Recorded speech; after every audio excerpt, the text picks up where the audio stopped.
जब हम अवेकनिंग के जर्नी में आते हैं तो अवेकनिंग के जर्नी का एक फ़िक्स प्रोसेस होता है।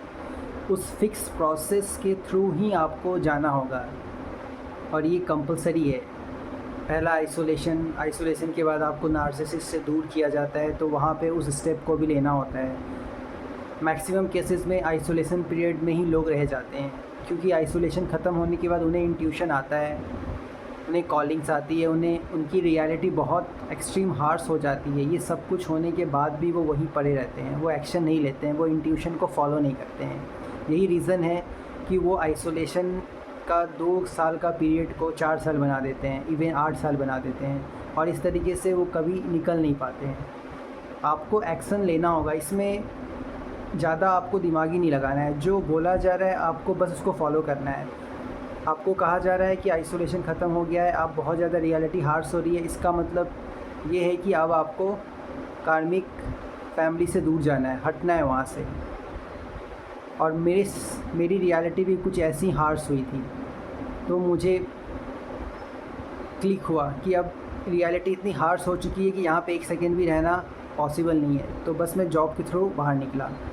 ठीक उसी तरीके से आपके जब आपका आइसोलेशन ख़त्म होता है तो आपकी रियलिटी बहुत हार्श होती है, और आपको इसी तरीके से एक्शन लेना होता है। एक्शन लोगे तभी आप नेक्स्ट रियलिटी में एंटर कर पाओगे, तभी आप नेक्स्ट रियलिटी में पहुंच पाओगे, और आपके आगे का जो प्रोसेस है वो प्रोसेस आगे चल पाएगा, वो आगे बढ़ेगा। नहीं तो आप खुद ही अपने आप को रोक के बैठोगे और ये सोच के बैठोगे कि भगवान आके खुद कर देंगे, सब कुछ हो जाएगा। तो ऐसा नहीं होने वाला। भगवान आ चुके हैं, बस आप नहीं आ रहे हो, आप आने में देर कर रहे हो।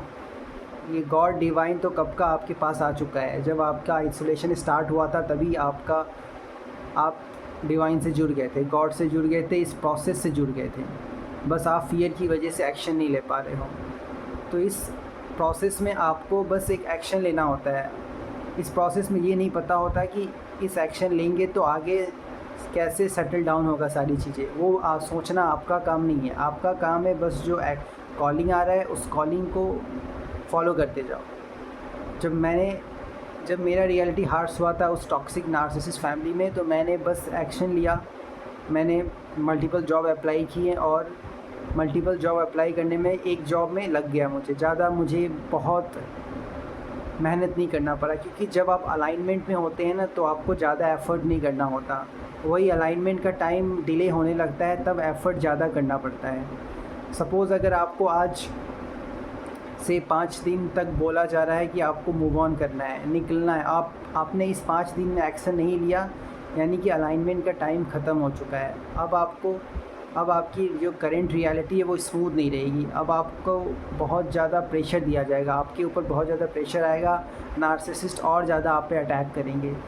अब वो अटैक करना आपका नुकसान पहुंचाना नहीं है, अब वो अटैक नार्सिसिस्ट नहीं कर रहे हैं, वो डिवाइन आपको पुश करने के लिए उनसे अटैक करवा रहे हैं ताकि आप वो एक्शन लो। क्योंकि एक्शन लेने का जो टाइम था, जो डेडलाइन होता है, वो डेडलाइन को भी आपने क्रॉस कर दिया है। इसलिए आप और ज़्यादा डिप्रेस्ड हो, और ज़्यादा टॉक्सिसिटी झेल रहे हो, और ज़्यादा परेशान हो।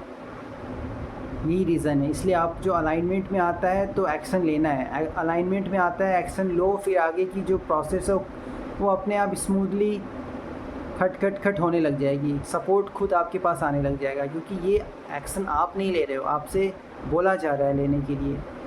और जब आपसे बोला जा रहा है लेने के लिए तो सपोर्ट ऑलरेडी आगे चलोगे तो मौजूद है सपोर्ट, सब आपके लिए सपोर्ट रेडी है वहाँ पे, बस वो एक्शन आपको लेना है। तो मैक्सिमम केसेस में लोग यहीं पे अटक जाते हैं, वो अपने इंट्यूशंस को फॉलो नहीं कर पाते और पूरी ज़िंदगी कंप्लेन ही करते रहते हैं कि नार्सिसिस्ट ऐसे हैं, नार्सिसिस्ट वैसे हैं। नार्सिसिस्ट से आप कभी नहीं लड़ सकते।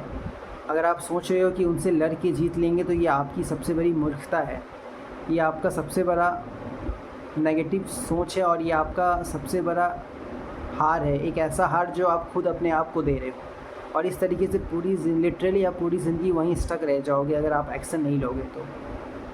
इसलिए अलाइनमेंट में जब चीज़ें होती हैं तो आपको एक्शन लेना होता है। और जब मैंने एक्शन लिया, मैंने फ्रीक्वेंटली जॉब अप्लाई किया, तो मुझे 3-4 बार की कोशिश में मुझे जॉब मिल गया। हाँ, जॉब बहुत अच्छी जॉब नहीं थी, कम सैलरी थी, लेकिन मकसद ये नहीं था कि सैलरी अच्छी होनी चाहिए, मकसद ये नहीं था कि जॉब बहुत अच्छी होनी चाहिए। हमारा मोटिव ये था कि हमें नार्सिसिस्ट से अलग होना है। अलग होने के लिए बस एक बेस चाहिए था, तो वो बेस था सिंपल सा जॉब, छोटा सा जॉब, जो कि मुझे एक फाइनेंशियल सपोर्ट इतना दिया जितने में मुझे नार्सिसिस्ट के आगे हाथ ना फैलाना पड़े। तो इस तरीके से ये प्रोसेस आपको हेल्प करता है आगे बढ़ने में, क्योंकि जब आप नेक्स्ट लेवल पे जाते हो ना, तभी आपकी नेक्स्ट लेवल की हीलिंग स्टार्ट होती है। अगर आप नेक्स्ट लेवल पे नहीं जाओगे तो आपकी हीलिंग स्टार्ट नहीं होगी, आप उसी रियलिटी में अटके रहोगे। आइसोलेशन में हो, आइसोलेशन से बढ़ नहीं रहे हो, तो उसी आइसोलेशन के पीरियड में ही अटके रहोगे और लिटरली पूरी ज़िंदगी अटके रहोगे। फिर नेक्स्ट स्टेप में जब जॉब फ्रीक्वेंटली करने लगा तो वहाँ पे चीज़ें नेगेटिव हुई, और सबसे अच्छी बात इस जॉब के प्रोसेस में ये हुआ कि पर्टिकुलर जो जॉब मैं कर रहा था, उस जॉब में जो मैक्सिमम पॉसिबल ग्रोथ था वो मुझे मिला। और मैक्सिमम पॉसिबल ग्रोथ मिलने के बाद नेक्स्ट जॉब स्विच हुई थी, वहाँ भी मैक्सिमम पॉसिबल ग्रोथ जो होता था, जो हुआ, वो मुझे गॉड ने दिया। तो आप ऐसा मत समझो कि जॉब करेंगे, अगर आपने 10,000 या 15,000 का जॉब पकड़ लिया है तो पूरी ज़िंदगी 10-15 हज़ार में ही रहना पड़ेगा, ऐसा नहीं है। आपको वहाँ से प्रेशर डाल के, आपको इंट्यूटिवली आपको आपके एनवायरनमेंट को टॉक्सिक या फिर बहुत हार्श क्रिएट करके, इस तरीके से रियलिटी गॉड आपको साइन देता है कि अब वहाँ से भी निकलने का टाइम आ गया है। और इस प्रोसेस का साइन देने का तरीका ही यही है। तब आपको समझ जाना होगा कि यहाँ से निकलना है। अब वहाँ से निकलना है का मतलब सिर्फ निकलना है, ये नहीं सोचना है कि वहाँ से निकल के अब कहाँ जाएंगे। वो अब आपको कुछ टाइम बाद फिर आपको खुद साइन दे दिया जाएगा, रास्ता दे दिया जाएगा कि वो जॉब आपने छोड़ दिया है, तो अब नेक्स्ट आपको क्या करना है। क्योंकि सबका पाथ एक जैसा नहीं होता, कुछ ना कुछ डिफरेंस होता है। और एक जैसा पाथ इसलिए नहीं होता क्योंकि सबके ट्रॉमा एक जैसे नहीं होते हैं। हर किसी को स्लाइटली डिफरेंट ट्रॉमास मिले होते हैं, सभी को एग्जैक्ट ट्रॉमास लाइफ में नहीं मिला होता है, चाइल्डहुड में नहीं मिला होता है। इसलिए सबका पाथ जो होता है थोड़ा थोड़ा डिफरेंट होता है, लेकिन पाथ का जो कंसेप्ट जो है वो सबका सेम है। कंसेप्ट है सरेंडर करना, ये सबका सेम है। कंसेप्ट है इंट्यूशन को फॉलो करना, कंसेप्ट है एक्शन लेना, ये सभी पाथ में सेम आता है। तो आपको कंसेप्ट को फॉलो करना है। कंसेप्ट फॉलो करोगे तो आपका पाथ जो है आपको इजी लगने लगेगा, कुछ डिफरेंट नहीं लगेगा।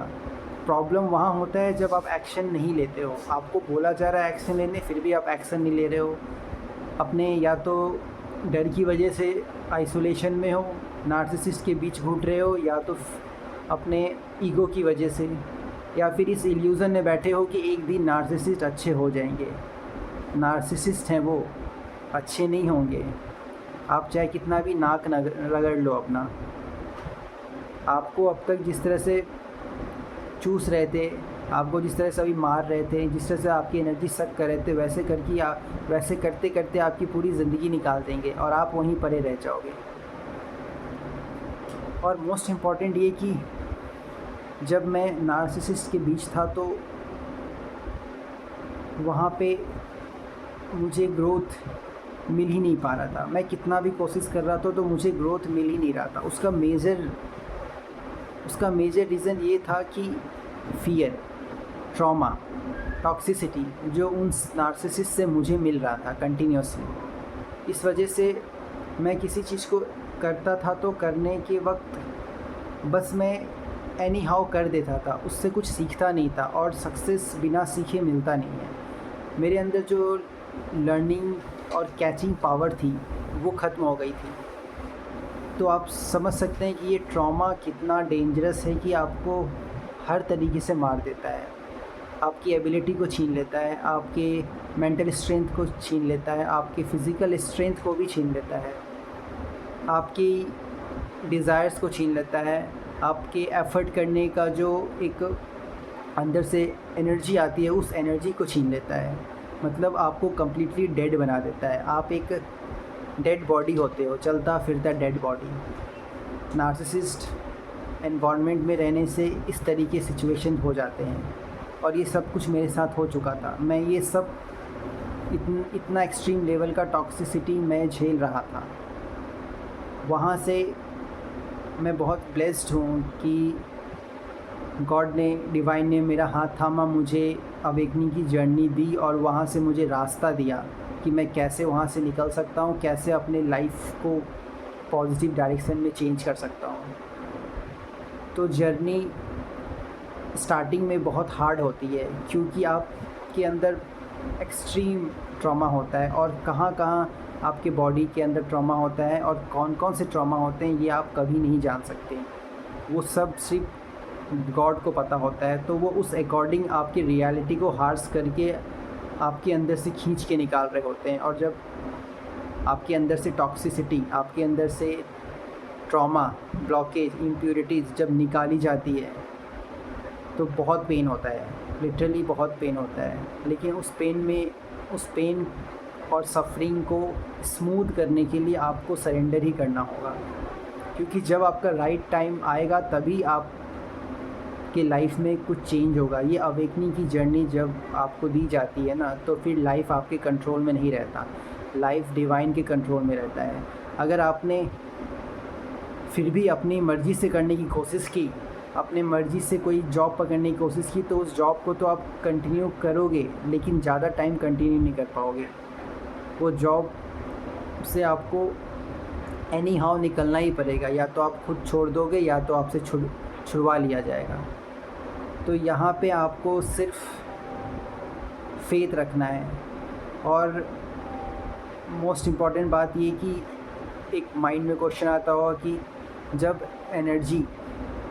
जब हम जॉब स्विच करते हैं तो छोटे मोटे जॉब हैं, तो छोटे मोटे जॉब से क्या ही होगा, क्या ही हमारे अंदर चेंजेस आएंगे। एक्चुअली मोटिव जॉब करवाना नहीं है, मोटिव है आपके अंदर जो भी चीज़ें स्टक है ना, उसको अलग अलग जॉब के थ्रू आपको निकाल देना है। जो मेरे जर्नी में हुआ था, मैं डिफरेंट 3-4 जॉब स्विच किए with in 6 month, with in 8 month. और उस डिफरेंट रियलिटी में जाने की वजह से डिफरेंट सिचुएशंस आए। वो डिफरेंट सिचुएशन एग्जैक्ट वही सिचुएशन थे जो मेरे अंदर ट्रॉमा था। यानी कि आपके अंदर जो ट्रॉमा है एग्जैक्टली बाहर भी वैसी सिचुएशन क्रिएट कर दी जाती है। ऐसे समझ लीजिए आपकी लाइफ जो है वो रिवर्स हो रही है और अब आपको एग्जैक्टली वैसे ट्रॉमा और चैलेंजेस और प्रॉब्लम्स आपके सामने दिए जाएंगे जो आपके चाइल्डहुड में या फिर पहले आपके लोगों से, आपके नार्सिसिस्ट फैमिली एनवायरनमेंट से मिल चुका है।